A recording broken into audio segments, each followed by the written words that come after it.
ಇದೀಗ ಚಾಮುಂಡಿ ಬೆಟ್ಟ ವರ್ಸಸ್ ರಾಜ್ಯ ಸರ್ಕಾರ. ಮೈಸೂರಲ್ಲಿ ಸರ್ಕಾರ ಅದ್ಯಾಕೋ ಒಂದೊಂದೇ ಎಡವಟ್ಟು ವಿವಾದಗಳನ್ನು ಮೈ ಮೇಲೆ ಎಳೆದುಕೊಳ್ತಿದೆಯಾ ಅನ್ನೋ ಅನುಮಾನ ಮೂಡ್ತಾ ಇದೆ. ಈಗ ಆ ಹೊಸ ಪಟ್ಟಿಗೆ ಸೇರ್ಪಡೆಯಾಗಿದೆ ರಾಜ್ಯ ಸರ್ಕಾರ ಮತ್ತು ರಾಜಮಾತೆ ಮಧ್ಯೆ ಸಂಘರ್ಷ. ವೀಕ್ಷಕರೇ, ಇವತ್ತಿದ್ರ ಬಗ್ಗೆ ಒಂದು ಸಿಂಪಲ್ ಮಾಹಿತಿ ಕೊಡ್ತೀನಿ. ನಾಳೆ ಮಾತ್ರ ಏನೀ ಪ್ರಕರಣ, ಏನದು, ಚಾಮುಂಡಿ ಬೆಟ್ಟ ಏನು, ಹೇಗೆ, ಅರಮನೆ, ಎಲ್ಲದರ ಬಗ್ಗೆ ಮಾಹಿತಿ ಕೊಡ್ತೀನಿ. ಇವತ್ತೊಂದು ಟ್ರೈಲರ್ ನೋಡ್ಕೊಂಬಿಡಿ.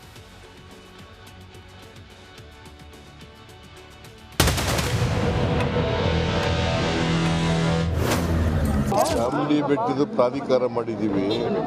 ಪ್ರಾಧಿಕಾರ ಮಾಡಿದ ಮೇಲೆ ಕೋರ್ಟ್ ಆದೇಶದ ಪ್ರಕಾರ ಮಾಡಬೇಕು, ಸಂಸದರು ಆದೇಶ. ಅವ್ರು ಹೇಳೋದಕ್ಕೂ ಹೇಳೋದಲ್ಲ, ನಾನು ಮಾಡ್ತಾ ಇದ್ದೀನಿ. ಕೋರ್ಟ್ನಲ್ಲಿ ಏನು ಹೇಳಿದ್ದಾರೆ ಅದರ ಪ್ರಕಾರ ಮಾಡ್ತಾ ಇದ್ದೀನಿ. ಮೈಸೂರು ರಾಜಮಾತೆ ವರ್ಸಸ್ ರಾಜ್ಯ ಸರ್ಕಾರ. ಕಾಂಗ್ರೆಸ್ ವಿರುದ್ಧ ಕಿಡಿಕಾರಿದ್ರ ಯದುವೀರ್. ಚಾಮುಂಡಿ ಬೆಟ್ಟ ಅಭಿವೃದ್ಧಿ ಪ್ರಾಧಿಕಾರ ರಚನೆ ವಿಚಾರವಾಗಿ ಒಡೆಯರ್ ಕುಟುಂಬ ಹಾಗೂ ಸರ್ಕಾರದ ನಡುವೆ ಸಂಘರ್ಷ ನಡೀತಿದೆ. ಸರ್ಕಾರದ ವಿರುದ್ಧ ರಾಜಮಾತೆ ಕಾನೂನು ಹೋರಾಟ ಮಾಡ್ತಾ ಇದ್ರೆ, ಇತ್ತ ಪ್ರಾಧಿಕಾರ ರಚನೆ ಮಾಡಿಯೇ ತೀರೋದಾಗಿ ಸಿಎಂ ಗುಟುರು ಹಾಕಿದ್ದಾರೆ.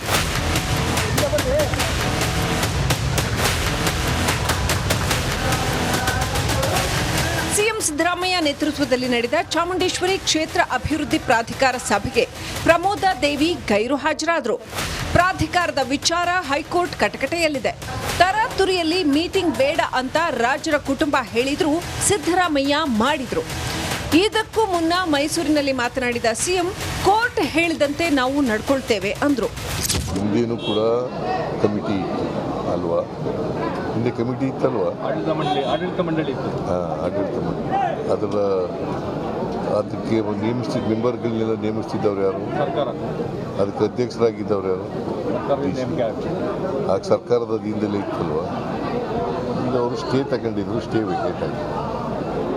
ಅದರಿಂದ ಕೋರ್ಟಲ್ಲಿ ಏನು ತೀರ್ಮಾನ ಆಗಿದೆ ಅದರ ಪ್ರಕಾರ ಮಾಡ್ತಾ ಇದ್ದಾರೆ. ಇನ್ನು ಸಿಎಂ ನೇತೃತ್ವದಲ್ಲಿ ನಡೆದ ಪ್ರಾಧಿಕಾರದ ಸಭೆಗೆ ಸಂಸದ ಯದುವೀರ್ ಬಹಿಷ್ಕಾರ ಹಾಕಿದ್ರು. ಪ್ರಾಧಿಕಾರದ ವಿಚಾರ ಸದ್ಯ ಕೋರ್ಟ್ನಲ್ಲಿದೆ. ಕಾನೂನು ಗೌರವಿಸಿ ಯಥಾಸ್ಥಿತಿ ಕಾಪಾಡಿಕೊಳ್ಳಿ ಅಂತ ಸಿಎಂಗೆ ಮಾಧ್ಯಮ ಪ್ರಕಟಣೆ ಮೂಲಕ ಬಿಜೆಪಿ ಸಂಸದ ಒಡೆಯರ್ ಮನವಿ ಮಾಡಿದ್ದಾರೆ. 5ನೇ ತಾರೀಕುವರೆಗೂ ಸ್ಟೇ ಇದೆ. 5ನೇ ತಾರೀಕುವರೆಗೂ ಸ್ಟೇ ಇದೆ ಭಾಳ ಸ್ಪಷ್ಟವಾಗಿ. The interim order earlier granted is extended till the next date of hearing which is 5th of September 2024.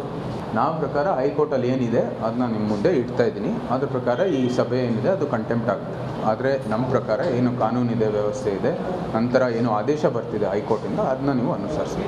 ರಾಜ್ಯ ಸರ್ಕಾರದ ವಿರುದ್ಧ ಸಿಡಿದೆದ್ದಿರುವ ಪ್ರಮೋದಾ ದೇವಿ, ಚಾಮುಂಡಿ ಬೆಟ್ಟ ನಮ್ಮ ಆಸ್ತಿ ಅಂತ ಆಕ್ರೋಶ ಹೊರಹಾಕಿದ್ದಾರೆ.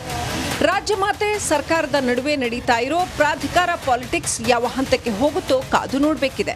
ವಿನೋದ್ ಪಡುವಾರಳ್ಳಿ, ರಿಪಬ್ಲಿಕ್ ಕನ್ನಡ, ಮೈಸೂರು. ಇವತ್ತು ನನಗೆ ಟೈಮ್ ಇಲ್ಲ, ಇದರ ಬಗ್ಗೆ ಕಂಪ್ಲೀಟ್ ಆಗಿ ಮಾಹಿತಿ ಕೊಡ್ತೀನಿ. ಏನದು? ಓಕೆ, ಹೌದರ ಸುರೇಶ್? ಸೊ ಹಾಗಾಗಿ DK ಶಿವಕುಮಾರ್ ಅವರು ರೇಸಲ್ಲಿದ್ದಾರೆ. 50-50 ಆದರೆ ಅವ್ರು ನೆಕ್ಸ್ಟ್ ಬರಬೇಕು. ಆದರೆ ಸಿದ್ದರಾಮಯ್ಯನವರಿಂದ ಮೂಢ ಹಗರಣ ಬಂತು, ಹಾಗಾಗಿ ಆ ಮುಖ್ಯಮಂತ್ರಿ ಪಟ್ಟವನ್ನು ಕಿತ್ಕೊಂಡೆ ಅನ್ನುವಂಥ ಕೆಟ್ಟ ಹೆಸರು ಬರೋದಕ್ಕೆ ರೆಡಿ ಇಲ್ಲ DK ಶಿವಕುಮಾರ್. ಇನ್ನು ನಾನೇ CM MB ಪಾಟೀಲ್, ಕಾಂಗ್ರೆಸ್ ಲಿಂಗಾಯತ ನಾಯಕರಲ್ಲೇ ದಿ ಬೆಸ್ಟ್. ಪಾಟೀಲ್ರಿಗೂ ಮುಖ್ಯಮಂತ್ರಿ ಆಗೋ ಆಸೆ ಇದೆ, ಅರ್ಹತೆ ಇದೆ, ದುಡ್ಡು ಇದೆ. ಉತ್ತರ ಕರ್ನಾಟಕ ಲಿಂಗಾಯತ ಜಾತಿ ಬಲವಿದೆ. ಸ್ವಲ್ಪ ಎಮರ್ಜ್ ಆಗಬೇಕು ಇನ್ನೂ ಕೂಡ ಲೀಡ್ರಾಗಿ. ಮತ್ತೊಂದು ಕಡೆ ಓಪನ್ ಆಗಿ ಹೇಳಿರುವಂಥದ್ದು ಸತೀಶ್ ಜಾರಕಿಹೊಳಿ. ಸಿದ್ದರಾಮಯ್ಯ ಶಿಷ್ಯರ ಪೈಕಿ ಸತೀಶ್ ಜಾರಕಿಹೊಳಿ ನಂಬರ್ 1. ಒಂದು ಕಾಲದಲ್ಲಿ ಮುಖ್ಯಮಂತ್ರಿ ಮಾಡೋದಕ್ಕೆ ಒಂದಿಷ್ಟು ಕೋಟಿ ಎತ್ತಿಡ್ತೀನಿ ಅಂತ ಹೇಳಿದ್ರಂತೆ. 100 ಕೋಟಿಯನ್ನು ಸಿದ್ದರಾಮಯ್ಯರು ಮುಖ್ಯಮಂತ್ರಿ ಮಾಡಬೇಕು ಅಂತ ಸಹಾಯ ಮಾಡಿದ್ರಂತೆ. ST ಜಾತಿ ಇದೆ, ಉತ್ತರ ಕರ್ನಾಟಕ ಭಾಗದ ನಾಯಕ ಸಮುದಾಯ ಮತ್ತು ಅರ್ಹತೆ ಇದೆ. ಒಬ್ಬ SC ST ಒಬ್ಬ ಮುಖ್ಯಮಂತ್ರಿ ಆಗ್ತಾನೆ ಅಂತ ಹೇಳಿದ್ರೆ ಅದು ಸಮಪಾಲು ಎಸ್ ಆಗಬೇಕು. ಆದರೆ ಶಾಸಕರು ಬೆಂಬಲ ಕೊಡಬೇಕಲ್ಲ, ಹೈಕಮಾಂಡ್ ಒಪ್ಪಬೇಕಲ್ಲ, ಆಮೇಲೆ ಪಕ್ಷ ಅಧಿಕಾರಕ್ಕೆ ಬಂದಿರಬೇಕಲ್ಲ, ಇದೆಲ್ಲ ಇದೆ. ಇನ್ನು ಜಮೀರ್ ಅಹ್ಮದ್ ಖಾನ್, ರಾಜ್ಯದ ಕಾಂಗ್ರೆಸ್ ಮುಸ್ಲಿಂ ನಾಯಕರಲ್ಲೇ ನಂಬರ್ 1. ಈಗ ಗುಲಾಂ ನಬಿ ಆಜಾದ್ ಕಾಂಗ್ರೆಸ್ ಬಿಟ್ಟು ಹೋದ ನಂತರ ಇಡೀ ದೇಶದಲ್ಲೇ ಕಾಂಗ್ರೆಸ್ಗೆ ದೊಡ್ಡ ನಾಯಕ ಜಮೀರ್ ಅಹ್ಮದ್ ಖಾನ್ ಮತ್ತು ವೋಟ್ ತೆಗೆದುಕೊಂಡು ಬರುವಂಥ ಶಕ್ತಿ ಕೂಡ ಇದೆ.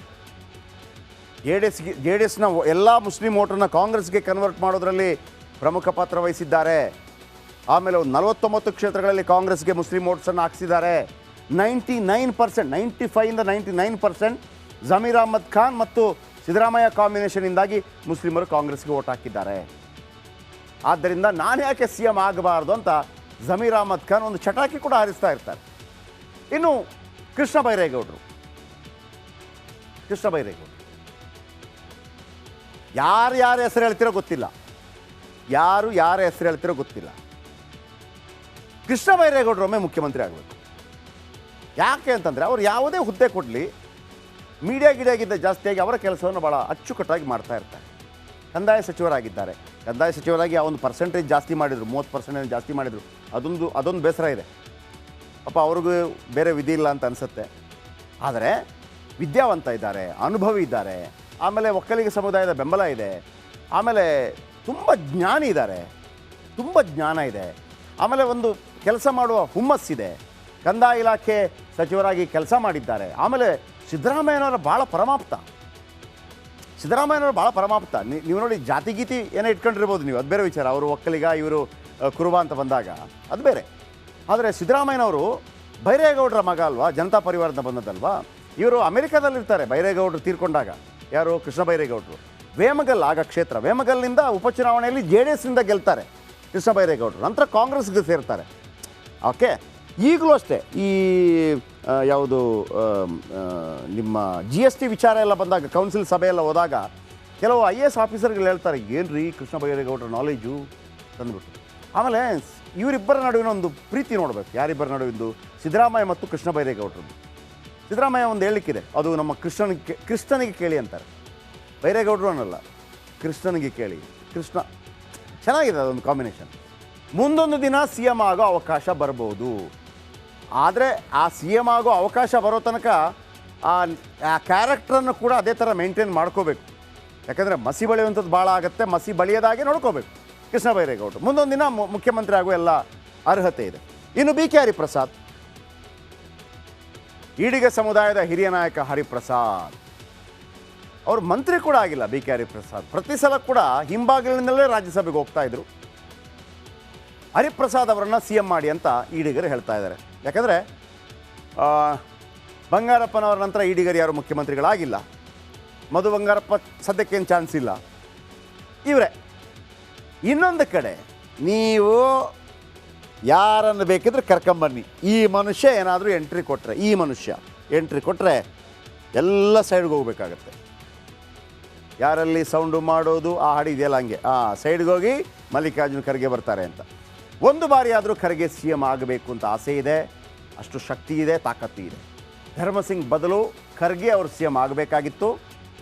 ದೇವೇಗೌಡರು ಆ ಸಂದರ್ಭದಲ್ಲಿ ಅವಕಾಶ ಕೊಡೋದಿಲ್ಲ. ಅವ್ರಿಗೆ ಗೊತ್ತಿರುತ್ತೆ, ಒಂದು ವೇಳೆ CM ಆದರೆ ಅವರನ್ನು ಕೆಳಗಿಳಿಸುವ ಸಂದರ್ಭ ಬಂದರೆ ದಲಿತ ಸಮುದಾಯ ಉಲ್ಟಾ ನಿಲ್ಲಬಹುದು. ಧರ್ಮಸಿಂಗ್ ಅವರನ್ನು ಕೆಳಗಿಳಿಸೋದು ಭಾಳ ಈಸಿ. ಹಾಗೆ ಆಯ್ತು. ಅಂದು ಮಿಸ್ ಆಗಿದ್ದ ಅವಕಾಶ ಇವಾಗ ಸಿಗತ್ತಾ? ನಿಮಗೆ ಇನ್ನೊಂದು ರಾಜಕೀಯ ಪಡಸಾಲೆಯಲ್ಲಿ ಸಿದ್ದರಾಮಯ್ಯ ಟೀಮ್ ಕೂಡ ಸ್ವಲ್ಪ ಶೇಕ್ ಆಗಿದೆ. ಯಾವ ವಿಚಾರಕ್ಕೆ ಗೊತ್ತಾ?